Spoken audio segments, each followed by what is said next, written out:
Assalamualaikum warahmatullahi wabarakatuh.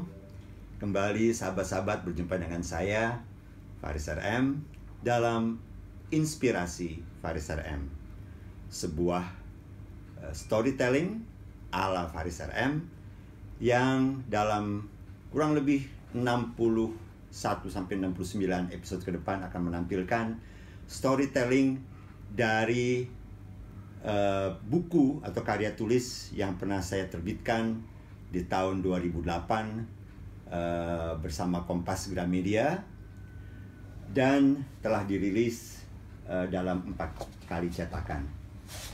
Oke, kita langsung saja ke topik hari ini yang judulnya bungkusan.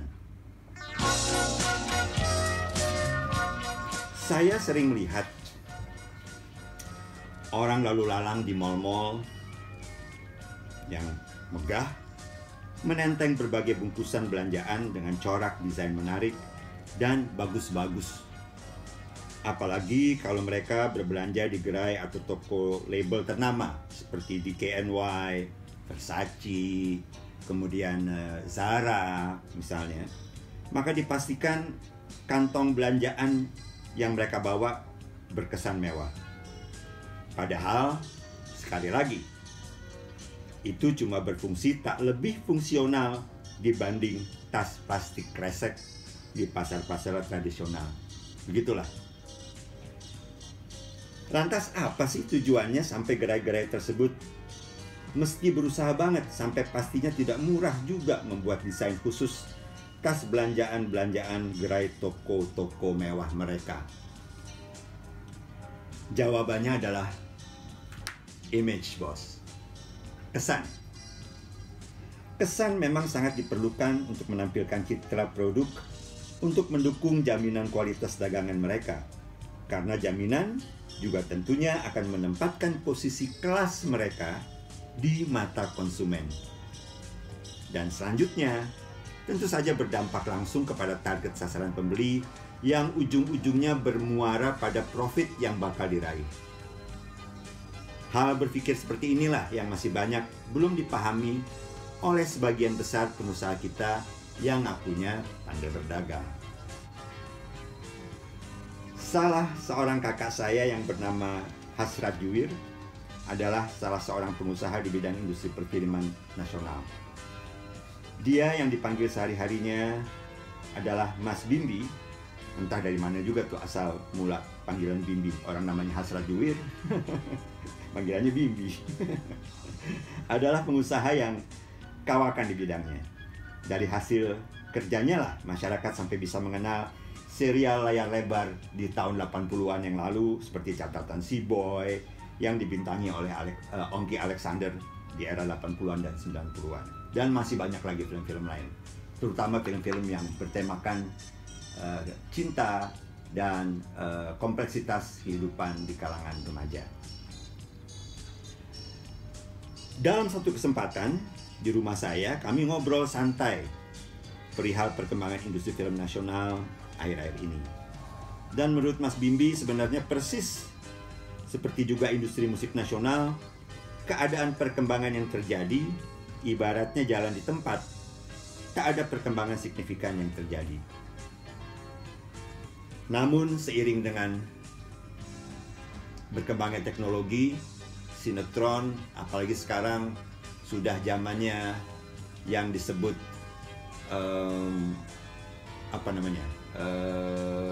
televisi prabayar ya, televisi prabayar yang mana sudah menampilkan juga berbagai peralatan entertainment atau hiburan yang sekarang ini sudah mulai banyak Android TV dan orang udah bisa memilih.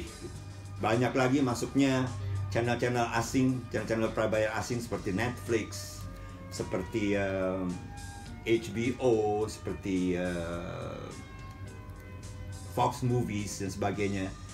Itu menimbulkan daya saing yang besar di perfilman Indonesia. Tapi untungnya saat ini sudah banyak bintang-bintang nasional seperti Joe Taslim misalnya yang sudah mendunia gitu, atau Iko Uwais sahabat saya juga tuh, Iko Uwais, suaminya Audi, penyanyi Audi. Dan Iko dan Joe Taslim sudah malang melintang bermain di berbagai film internasional, serial televisi, dan berbagai film-film laga yang mengedepankan keahlian mereka berdua yang spesialisasi memang menguasai seni bela diri. Oke, kalau diumpamakan seperti perkembangan usaha di bidang perkeretaapian nasional, label-label trayek kereta api yang beraneka argo dibuat itu nyatanya masih menggunakan jalur lintasan rel yang sudah terpakai sejak zaman Belanda. Tapi belum lama ini PT KAI telah banyak membuat perubahan-perubahan besar, misalnya membuat jalur 2 rel yang memungkinkan perjalanan kereta api bisa jadi lebih tepat waktu, ya, disiplin dalam berbagai hal pelayanannya kepada masyarakat. Dan kalau kita lihat dan pelajari mayoritas produk-produk industri hiburan, musik, film, dan televisi juga mengalami banyak pengalaman jalan hidup yang tidak jauh berbeda. Di film, poster-posternya memang lebih maju ya. Secara teknologi juga sudah mulai penuh pengaruhi kecanggihan. Tapi tetap ceritanya sama sekali tidak berubah sejak 20 tahun yang lalu. Yang horor tetap saja berisi adegan dikejar-kejar pocong. Yang drama ya tetap juga menampilkan adegan-adegan tak logis yang menceritakan perselisihan keluarga kaya dan miskin, atau perbedaan derajat yang sampai-sampai menyuguhkan skenario cerita yang bisa-bisanya bercerita bahwa ada orang tua yang sampai tega memukuli pacar anaknya untuk menentang hubungan asmara. Itu kayaknya mustahil terjadi dalam kehidupan nyata. Oke, ampun ya, akhirnya yang itu juga pemain wanitanya juga kalau tak dipaksa mesti bisa nangis atau jadi tokoh antagonis yang judes. Di musik begitu juga, nama band atau penyanyinya keren-keren, tapi bunyinya ya masih mirip era-era lagu-lagu yang masa-masa lalu lah gitu ya. Ya artinya apa ya, tidak banyak variasi gitu. Bahkan penyanyi-penyanyi sekarang terlihat seragam dalam teknik vokal. Kita tidak bisa lagi menemukan banyak vokalis-vokalis seperti di era 80-an. Sebut saja misalnya, saya bukannya mengedepankan 80-an itu baik bukan ya, tapi boleh dibilang 80-an itu lebih variatif lah dibanding sekarang gitu. Mungkin karena juga pada tahun 80-an itu industri musik tidak mudah dimasuki. Di zaman sosmed sekarang ini semua bisa berkarya, semua bisa bikin rekaman dari rumah, dengan gadget, dengan teknologi yang terjangkau. Tapi kalau dulu mau masuk industri musik rekaman tuh benar-benar sungguh sangat selektif. Sehingga yang terjadi pada tahun 80-an, sebut sajalah 10 orang misalnya penyanyi ya. Ada Chrisye, almarhum, ada Vina Panduwinata, ada Ebit GAD, ada Faris RM, ada siapa lagi? Boleh sebut misalnya nama-nama, misalnya Dian Pramana Putra misalnya, atau siapapun lah gitu. Itu semuanya udah beragam tuh. Tidak ada satupun yang membawa color, baik suara, baik gaya musik, baik presentasi, itu sama sekali tidak sama. Dan juga topik-topik lagunya, topik lagu-lagu zaman 80-an itu banyak bervariasi. Cinta tidak selalu patah hati, cinta tidak harus selalu perselingkuhan.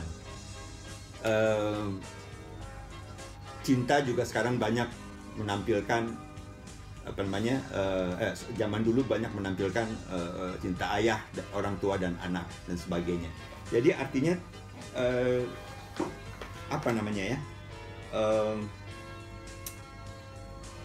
sungguh lebih variatif di zaman dulu gitu.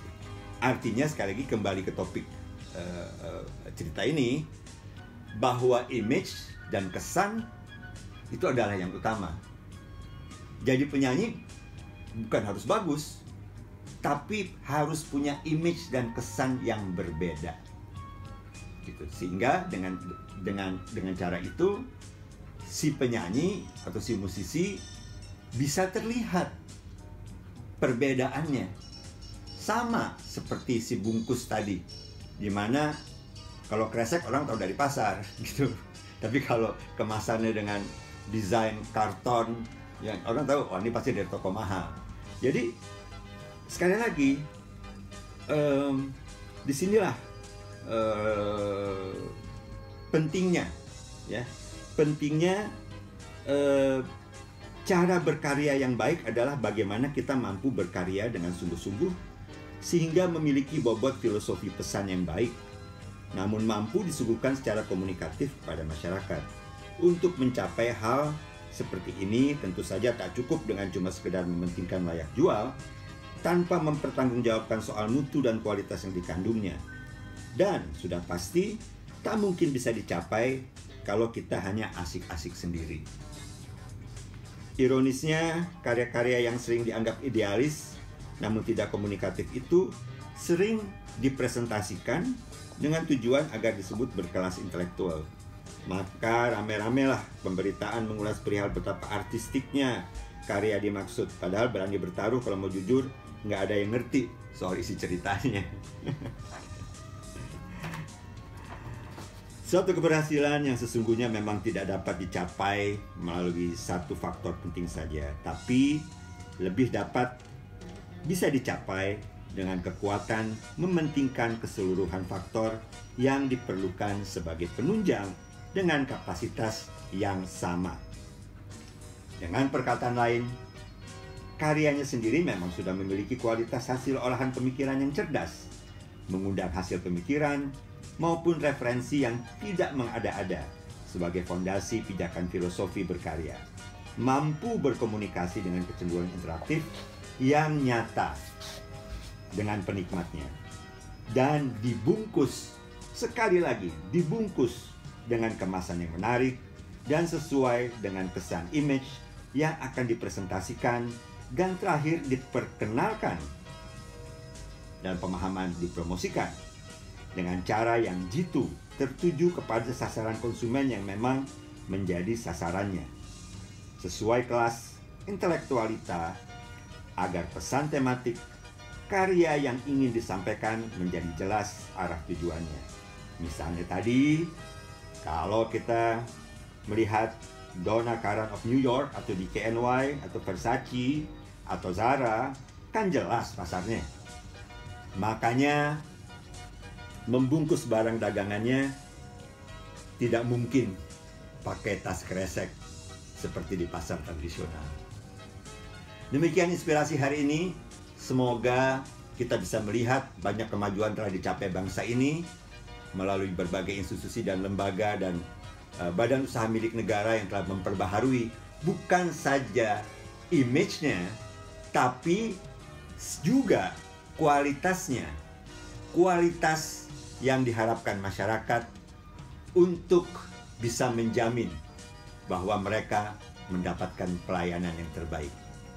Saya Faris RM untuk Inspirasi Faris RM kali ini. Sampai jumpa di Inspirasi Faris RM episode berikutnya. Assalamualaikum warahmatullahi wabarakatuh.